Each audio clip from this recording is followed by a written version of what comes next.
자, 비트코인 지금 기분 좋게 반등하는 것처럼 보이고 그렇기 때문에 여러분들 지금 롱 잡고 싶어서 안달이 나 있으실 겁니다. 하지만 아직까지 신규 포지션이 없고 이 자리에서 잡은 게 아닌 이상 우리는 지금 롱을 생각해서는 안 됩니다. 그 이유가 뭐냐?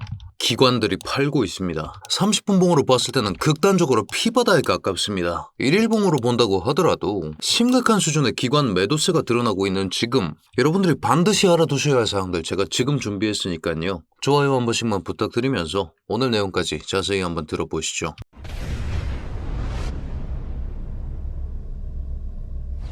반갑습니다. 현명하게 매매하자. 코인인사이트의 현우 트레이더 인사드립니다. 자, 사실은 지난 영상이 정말 유효하게 맞아떨어졌습니다. 전저점 이탈은 필수적일 것이다.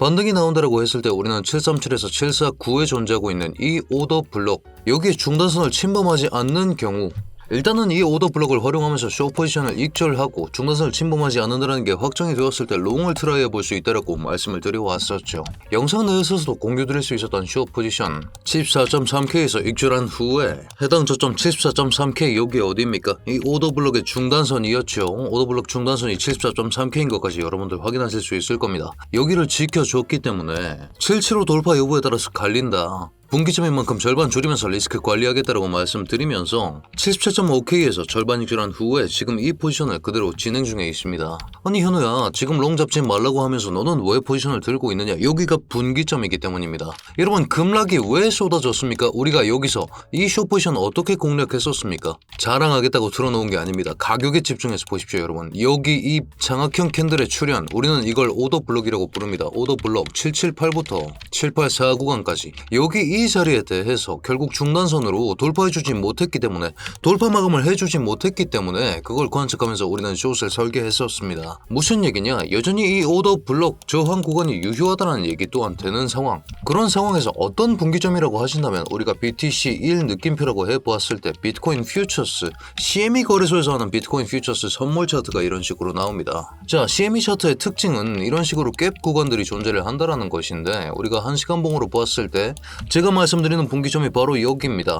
CME 거래소의 특징이라고 하면 금요일 장마감부터 월요일 장까지 거래가 진행되지 않습니다. 그렇기 때문에 필연적으로 갭 구간이 발생할 수밖에 없다. CME 갭이라고 부르죠. 이런 구간을. 지금 제가 바라보고 있는 분기점 자리가 지금 보고 있는 롱 포지션의 최종 익절가가 여기에 존재하고 있는 785부터 791까지 이런 식의 CME 갭 구간까지는 1차적으로 트라이 할 수 있는 기회다, 이렇게 바라보고 있는 것입니다. 자, 그런 생각들과 함께 저는 이번 롱 포지션 자체가 785에서 791을 돌파할 가능성이 낮다라고 보고 있는데, 그 이유가 뭐냐면 여러분, 우리가 눌림 자리를 찾아두는 이유가 이것 때문입니다. 사실은 지지 구간, 저항 구간을 찾는 방법, 우리는 이를 장악형 캔들 그리고 가격 구조적 관점, 파동을 쓰든 뭘 쓰든 간에 각자의 전략이 있을 겁니다. 지지 저항 자리들을 찾는 방법은.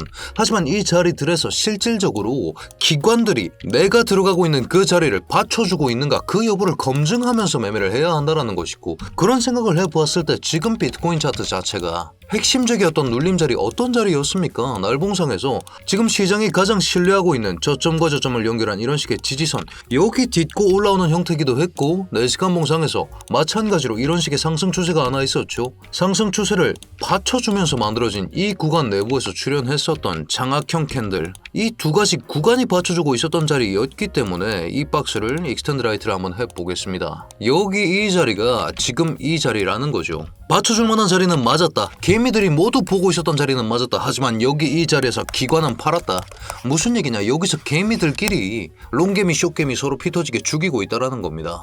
그렇게 죽이는 과정 속에서 제가 775를 말씀드렸던 이유가, 여러분 4시간 봉상에서 이런 캔들이 뜨면 무시하지 마십시오. 하락 중에 이런 식으로 주식 좀 오래 하신 분들이면 아실 겁니다. 흑산병과 적일병이라는 말씀을 들어보신 적이 있습니까? 적일병이라는 것 자체가 이런 식으로 중간에 튀어나오는, 하락 추세 중간에 튀어나오는 이런 식의 롱 포지션 탈출 기회이자 숏 포지션 추가 진입의 기회입니다. 그렇다고 봤을 때 지금 이 적일병의 고점 라인이었던 775를 지속적으로 돌파해주지 못하는 경향이 나오고 있다. 그렇기 때문에 브리핑룸 통해서도 775 돌파 여부에 따라서 갈린다. 분기점인 만큼 절반을 줄이면서 리스크를 관리하셔야 된다. 이렇게 브리핑을 드렸던 것이죠.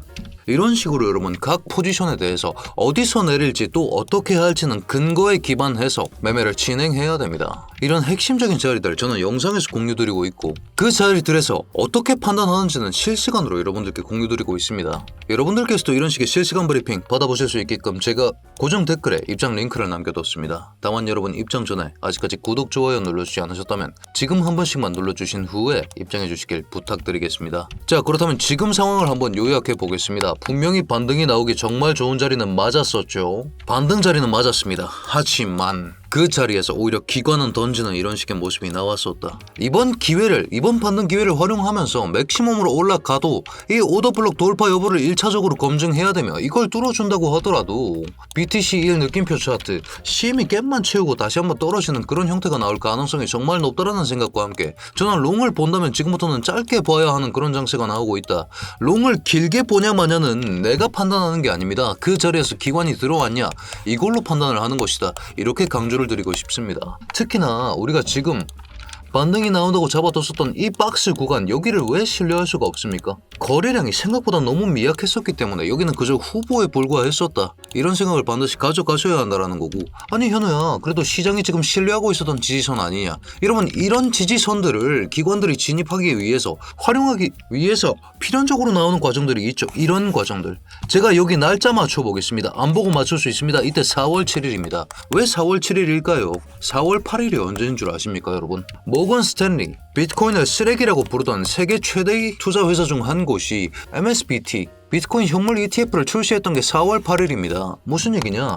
이때 이렇게 휩써내고 쥐고 흔들고 전부 다 죽을 것처럼 그렇게 난장을 치다가 갑자기 급상승이 이렇게 나오죠. 이때가 언제입니까? 4월 8일입니다. 모건 스탠리 비트코인. 이때 매집을 했었다. 기관은 이런 식의 움직임을 지속적으로 만들어낸다. 그렇다고 봤을 때 여기는 너무 정직하게 올라가는 무빙이 나왔다. 의심해봐야 하는 자리에서 의심해야 되는 확정적인 근거까지 받쳐주고 있기 때문에 지금 자리를 100% 신뢰해서는 안 될 것이다. 이렇게 강조드리면서 지금 우리는 오히려 롱을 들고 있다면 보유자의 영역은 맞습니다. 보유자의 영역인데 어디까지 볼 수 있을 것인가. 결국 이 오더블럭 4시간 오더블럭 이걸 돌파하는지 그 여부를 봐야 된다. 778에서 784의 존재는 이 오더블럭에 대한 돌파 여부를 봐야 하고 거기에 더불어서 BTC1 느낌표 차트 이 CME 갭이 어떻게 채워지는지 그 형태를 본 다음에 그 다음 의사결정을 해야 된다. 지금 신규 포지션을 열 수 있는 시기는 절대로 아니다. 이렇게 강조드리고 싶습니다. 오히려 신규 포지션을 연다면 이 오더블럭 중단선 마찬가지로 이런 형태로 중단선 돌파 여부를 체크하면서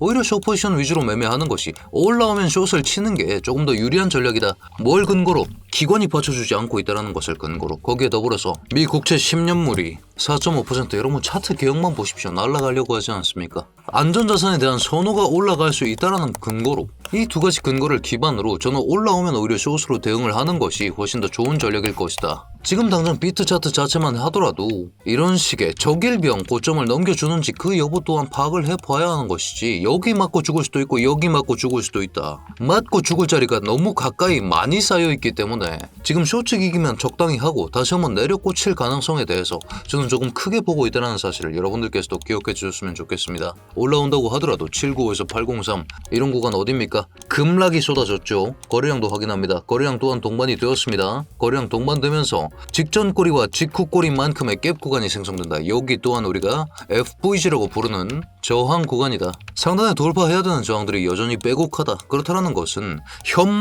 기관 현물이 받쳐주지 않는 장세 속에서는 이런 저항 구간을 활용하면서 숏 포지션 위주로 매매하는 것이 조금 더 좋은 전략일 것이다. 이런 식의 반등을 먹을 수 있으면 내가 잡아둔 자리가 있었다면 기준대로 매매하면서 저항 구간 내부에서 어떤 반응이 나오는지를 관측하면서 스위칭까지 고려를 해둬야 된다. 이렇게 강조드리면서 오늘 브리핑을 요약해보자면 그림 같은 반등 자리였습니다. 하지만 기관 특유의 흔들기 무빙이 나오지 않았었다. 그렇기 때문에 우리는 의심을 하면서 코인베이스 프리미엄을 살펴봤더니 기관은 오히려 매도세가 가속화되고 있었다. 그런 생각을 해봤을 때 롱은 짧게 쳐야 하는 장세가 맞다. 지금 잡고 있는 제 롱 포지션, 이 절반 액션하는 이 포지션 또한 로스를 본전으로 옮겨놓았기 때문에 그냥 마음 편히 관망할 수 있습니다. 리스크를 줄여놨기 때문에 가능한 액션입니다. 지금 먼저 떨어져 버리면 어쩔 수 없는 겁니다. 반절 치고 나와야죠. 저 또한 모든 무빙을 다 발라먹을 수는 없습니다. 올라왔을 때 확정적인 자리에서 숏을 치는 게 낫다. 이게 꺾일 거라는 걸 뭘로 예상할 수 있냐? 기관의 매도세가 가속화되었고 지금 받쳐주고 있는 거래량 또한 미약하기 때문에 이런 저항 구간들을 돌파할 여력이 나오지 않을 것이라는 판단이 가능하다는 겁니다. 그런 생각을 해보았을 때 지금부터 롱을 들고 있는 입장에서는 상단 오더블럭에 대한 돌파 여부를 체크해줘야 됩니다. 많이 간다고 하더라도 CME 갭 구간 78325에서 79165 어떤 구간입니까? 자, 금요일장 종가입니다. 79165 그리고 월요일장 시가입니다. 78325 여기에 이렇게 존재하고 있는 이 CME 갭 구간에 대해서 채워주는지 그 여부만 파악하고 이걸 채우고 다시 한번 낙하할 가능성까지 열어놓은 상태로 이 장에 대처하겠다. 당장 이 적일병 고점까지 못 뚫고 있는 형태가 나오고 있다. 적일병을 좀 시원하게 뚫어줬으면 이 오더블럭까지 무력화하면서 이렇게 올라갈 수 있었을 텐데 그런 무빙이 나오지 않았기 때문에 의심해야 되는 단계다. 절대 지금 롱을 고려할 단계는 아니다. 이렇게 강조드리면서 저 또한 올라왔을 때 숏포지션 위주로 매매할 계획 중에 있다. 이렇게 말씀드릴 수 있겠습니다. 자, 오늘 나스닥 장은 쉽니다. 하지만 여러분들 확인하셔야 되는 이슈 있으면 제가 브리핑룸 통해서 최대한 빨리 업로드해드릴 예정이니까요. 오늘 분석도 마음에 드셨다면 여러분 댓글로 굿 한 글자씩만 부탁드리면서 저희 코인인사이트 구독자 여러분들 모두 성투하는 좋은 하루 되시길 바라겠습니다.